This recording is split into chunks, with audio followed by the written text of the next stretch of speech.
Right, hey guys, it's Weston here. So today I'm going to be reviewing the Aukey KM-G3 mechanical keyboard. Now Aukey did send this out to review, but as always that does not impact my judgment, and all the opinions in this video are my own. So let's get into it. And the first thing I quite like about this keyboard is its design and its build quality.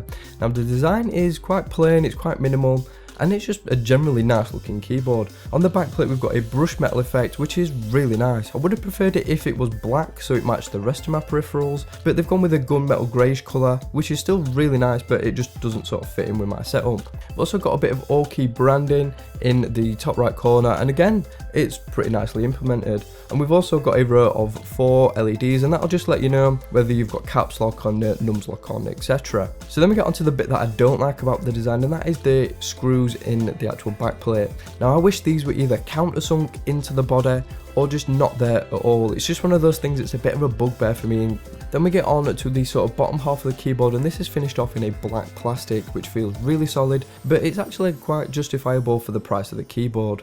Then we get onto the underside, and we've got some really wide feet, and that just creates some great stability when you're using them, and it raises them up to a nice angle as well. And just generally the keyboard feels solid, it's got no flex to it, and when you're typing it, it just feels fantastic. We've also got a 3-foot long cable, which is plenty long enough to reach the back of your PC, and again it feels really solid and robust. So the next thing I quite like about this is the keys. Now this is a 104 layout, so it's full size, and it is US layout, so if you're in the US then you're going to be used to this pretty much straight away. But me in the UK, it took a little bit of getting used to because some of the keys are in different places on US than they are the UK layout, so it just took a little bit of time to getting used to, but once I did I found it was really good. It's fantastic for typing. The keys have got a good travel distance, and they've got a nice tactile feel, and they actually sound really nice as well.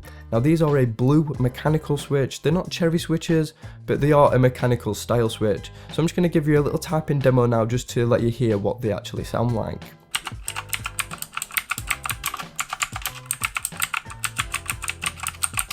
They also don't require much force to actually actuate them, so they are a really light press. I don't know what gram they are in terms of actual actuation, I couldn't find that, but you don't require much force to actually get them to actuate fully.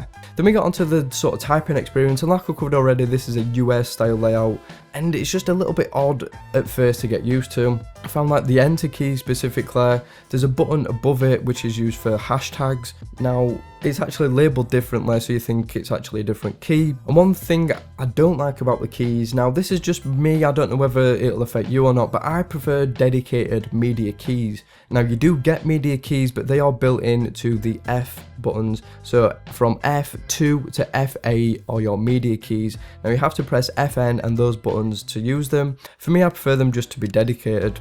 Then we got on to the next thing I quite like, and that is the RGB. Now usually I'm not a huge fan of RGB, I will admit that. I think it's actually done pretty well on this. We've got 9 different styles, and again you use FN to activate this. So what you do is you press FN and insert, and that'll let you cycle through 9 different RGB modes. So depending on what mood you're in or what colour you want, that is pretty much how you activate that.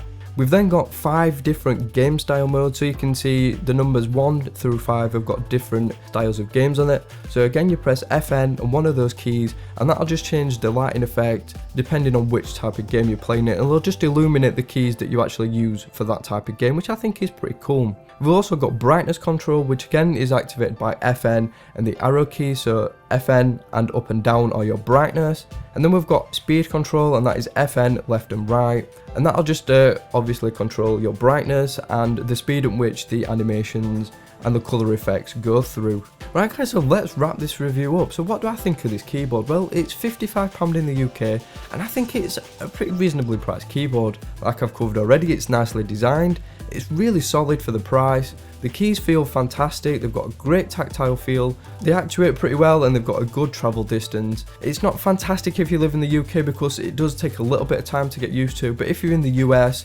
then you should be pretty comfortable using it straight away. But yeah, for £55 it is a solid keyboard. It might not be the best keyboard out there, but if you just want a really good all-round keyboard then this is definitely one I'd recommend. Right guys, so that is pretty much it for this video. I hope you've enjoyed it. If you're new to the channel and haven't subscribed, that would be great. It goes a long way to help out, and you get to see my videos when they first come out. So thank you so much for watching, and I will see you all on the very next one.